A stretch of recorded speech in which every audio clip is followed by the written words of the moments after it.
পর্দায় জুলাইকে আসলে দেখানো হচ্ছে এবং দেখতে পাচ্ছি রিকশাওয়ালা মামা সহ অনেকে দাঁড়িয়ে দাঁড়িয়ে আসলে দেখছে। জুলাইয়ের স্মৃতি এক বছরে কতটা মেলানো হয়েছে, আবার এই ডকুমেন্টারিগুলো দেখে বা বড় পর্দায় দেখে আপনার জুলাইকে কেমন মনে পড়ছে? আসলে মানুষ সময়ের সাথে সাথে তো ইতিহাস ভুলে যায় এবং ইতিহাস থেকে শেখার বিষয় এটা যে ইতিহাস সবাই ভুলে যায়। এর জন্য আমি মনে করি এরকম যে ইনিশিয়েটিভ যেগুলো নেওয়া হয়েছে ডকুমেন্টারি বা হলো গিয়ে বিভিন্ন লিফলেট বা ওয়াল আর্টের মাধ্যমে যারা হলো গিয়ে সকল শ্রেণীর যারা মানুষ, আমি মনে করি তাদের সব ইতিহাসই মনে রাখা দরকার। শুধুমাত্র 24-এর ইতিহাস এটা না, 71 থেকে শুরু করে সব ইতিহাস, যারা আমাদের আসলে ঘাতক ছিল, যারা আমাদের উপর অত্যাচার করেছে এবং কারা আমাদের সাথে কেমন আচরণ করেছে, সবগুলাই আমাদের আসলে মনে রাখা দরকার। RICL TMX, যুগের পর যুগ স্থাপনা থাকে মজবুত। জুলাইয়ের স্মৃতি ভুলে যাচ্ছে এরকম কিছু মনে হয় কিনা? এখন মানুষ অনেকটা ভুলে যাচ্ছে এবং অনেক মিস ইনফরমেশন সরানো হচ্ছে। বিশেষ করে যারা হলো গিয়ে আওয়ামী লীগের যারা প্রতিনিধি ছিল, আওয়ামী লীগের যারা কর্মী ছিল, তাদের অনেককেই আসলে প্রশাসনের সদিচ্ছার কারণে আটক করা যাচ্ছে না। বিশেষ করে তারা সোশ্যাল মিডিয়াতে এমন সব কথাবার্তা বলতেছে, এমন সব মেসেজ দিচ্ছে। একটা কথা আছে যে একটা মিথ্যা কথা 100 বার যদি বলা হয় তাহলে সেই মিথ্যা কথাটা সত্যি হয়ে যায়।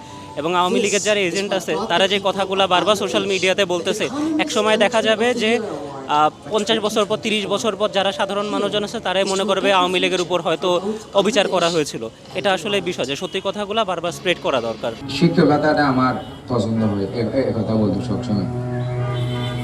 ওর একটা ইচ্ছা ছিল যে দেখবো, ও মিথ্যে কথা বলতে পারতো না, মিথ্যে কথা কারো কথা পছন্দ করতো না, মিথ্যে কথা বলতো না। কিছু সত্য থাকে যে সত্যগুলো নির্মম, কিছু উপহাস থাকে যেগুলো নির্মমতার উপরে আসলে উপহাস করা হয়।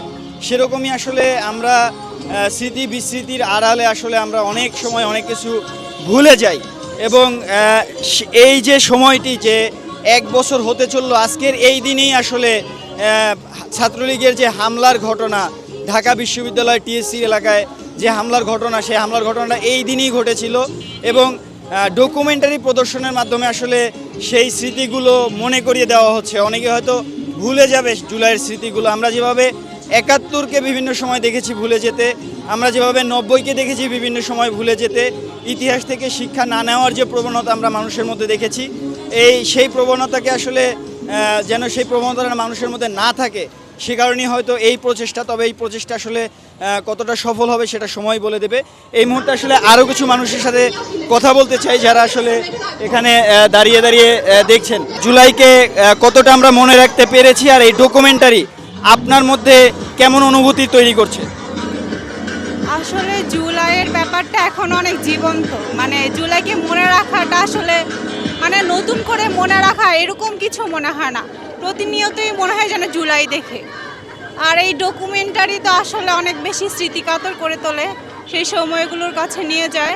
আমরা অন্যায়ের বিরুদ্ধে সবসময় যেরকম সবসময় যেমন রুখে দাঁড়িয়েছি, সেটা সবার মধ্যে আমার মনে হয় এখনও বিদ্যমান, যদিও সেটা মানে দৃশ্যমান এখন আর ওরকম করে দেখা যাচ্ছে না। মানে একতার যে ব্যাপারটা বলছেন, যে একতার যে বিষয়টা থেকে যদি আপনি সবাইকে ডাক দেন ওরকম করে আপনি দেখবেন না, বা যখন আবার অন্যায়টা আপনার মানে অন্যায় আপনার উপর চাপিয়ে দেওয়া হবে, তখন আবার আমরা সবাই এক হবো, এটাই প্রত্যাশা করি।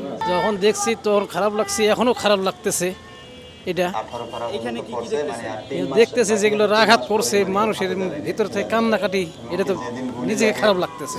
আমি সকালবেলা বের হয়েছি, গেছি হলো গুলিস্তানে গেছি হলো আপনার ওই মগবাজার থেকে দেখি যে পুলিশের গাড়ি আমাকে ধরে মনে করেন আটকা লাগলো। লাহার পরে তখন মনে করেন পরে খান্ডুক পরে ছাড়িয়ে দিল, এই বেটা চলে যা। আচ্ছা আইলাম, আসার পরে এই আপনার এই চাঙ্কারপুল আসার পরে তখন আইসি হইলো মনে করেন এই শহীদ মিনার থেকে আইসা যে পুলিশের আসে মানে বাইরে করতেছে, আমরা আত্মাত করে বাইরে যাওয়ার লইছিলাম, পরে খালি গোলাগুলি করতেছে। লাস্টের পর্যায়ে গেলাম হলো আপনার ওই পলাশি যা আমরা আন্দোলন করতেছি, ছাত্ররাও ছিল।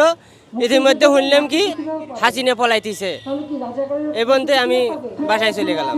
সেই স্লোগানটি উচ্চারিত হচ্ছে, চেয়েছিলাম অধিকার হয়ে গেলাম রাজাকার, এবং যে স্লোগানে আসলে সেই দিনগুলো মুখরিত হয়েছিল গত বছর জুলাইয়ের সেই দিনগুলো আসলে আবারও পুনরুজ্জীবিত হচ্ছে। আবারও মানুষ ভাবার চেষ্টা করছে, আবারও মানুষ মনে করার চেষ্টা করছে। সেই প্রেক্ষাপট রাজধানীর শাহবাগ এলাকা থেকে, রাজধানীর ঢাকা বিশ্ববিদ্যালয় এলাকার রোকেয়া হলের সামনে থেকে জানাচ্ছিলাম এতক্ষণ মুস্তাফিজ আবির। ধন্যবাদ আমাদের সাথে যুক্ত থাকার জন্য।